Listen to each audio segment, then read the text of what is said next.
As a part of Europe, immigration is inevitable. If you were elected, how would you address the issue of immigration? Joan, thank you very much indeed for that. Ed Miliband. Joan, thank you for your question. I've changed Labour's approach on immigration because I don't think it's prejudice to worry about immigration. I think people's concerns are real and they've got to be dealt with. And I want to explain how we'll deal with them. If I'm elected as Prime Minister, we'll put in place new rules which say that if you come to this country, you won't get benefits for at least the first 2 years. And we'll also do something else, which I think is of a concern to many people in our country. We'll stop the undercutting of wages and conditions that happen so often. Employers exploiting migrant labour, not paying the minimum wage, recruiting only from abroad to undercut wages. There have been just 2 prosecutions for failure to pay the minimum wage in the last 5 years.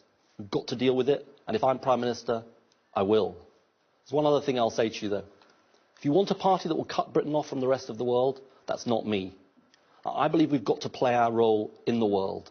But if you want a party with controls on immigration, that's what I offer. Ed Miliband, thank you very much indeed. Leanne Wood. Plaid Cymru won't go along with the scapegoating of migrants. It was not Polish care workers or Estonian bar workers who caused this economic crisis. It was bankers, and we shouldn't allow the rhetoric that blames immigrants for all of our ills. There's a reason why there's a strong anti-immigration feeling in areas where there is little immigration, and that's because often those areas have not shared in the wealth that has been generated. There are gaps in the Welsh economy and there are certain skills that we need, but sadly the debate around immigration has stopped those gaps being filled. We talked earlier on about the Welsh NHS. We have fewer doctors per head of the population in Wales than other parts of the EU, and this immigration debate has not helped that problem, it's exacerbated it. Leanne Wood, thank you. Nicola Sturgeon. Well, Joan, we do need strong and effective controls on immigration. We need to make sure people don't get away with abusing the systems that the rest of us pay for. We also need to recognise that in parts of the UK there are a strain on housing and public services. I take the view, though, that the answer to that is investing more in homes and in our public services and in enforcing a decent minimum wage, not in scapegoating immigrants. I think the views of the Westminster parties on this issue have been driven by the fear of UKIP rather than by rational debate.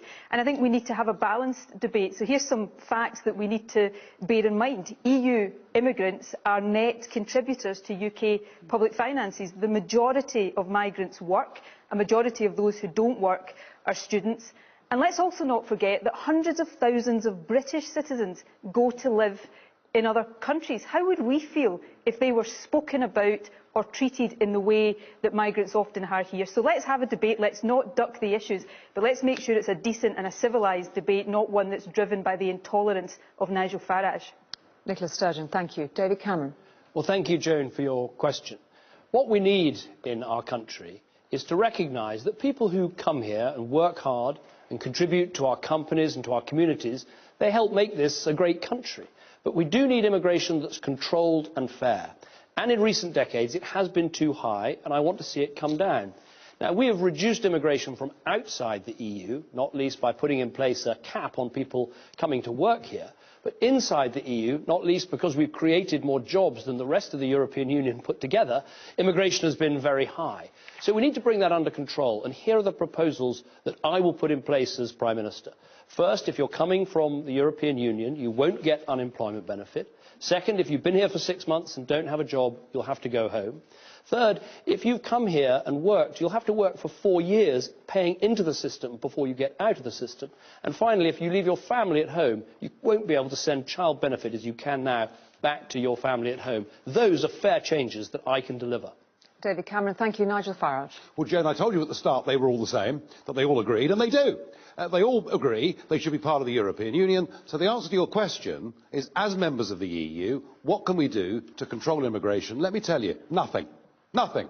The Prime Minister can talk about benefits. Ed Miliband can talk about benefits. This isn't about benefits. This is about numbers. and we have a total open door to 10 former communist countries and to the Eurozone, where people are suffering very, very badly. I don't blame a single migrant that comes to Britain from Eastern Europe wanting to better their lot. It has depressed wages, it has led to such a crisis in housing. You know, we have to build a new house, one house every 7 minutes, just to cope with current levels of immigration. We need to change our relationship with Europe to one of trade and friendship, take back control of our borders and put in place an Australian-style points system, and 77% of British people want something done. Nigel Farage, thank you. Nick Clegg. Well, I will never spread fear about immigration, because I think we just need to remember there's basically good immigration, there's bad immigration.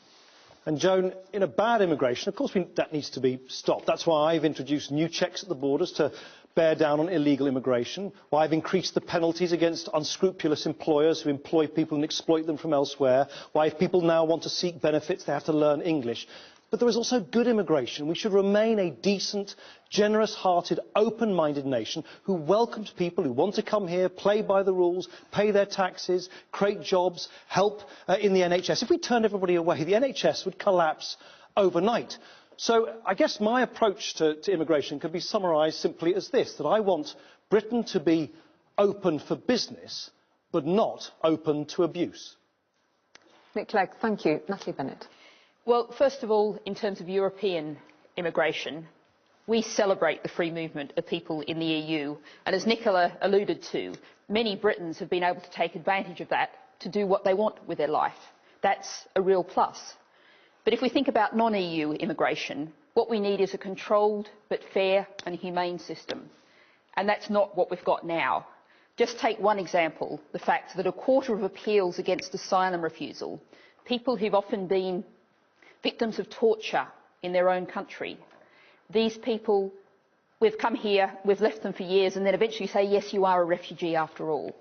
Now, I think when people talk to me about immigration, they often say they're concerned about three things. They're concerned about low wages, crowded schools and hospitals, and housing problems.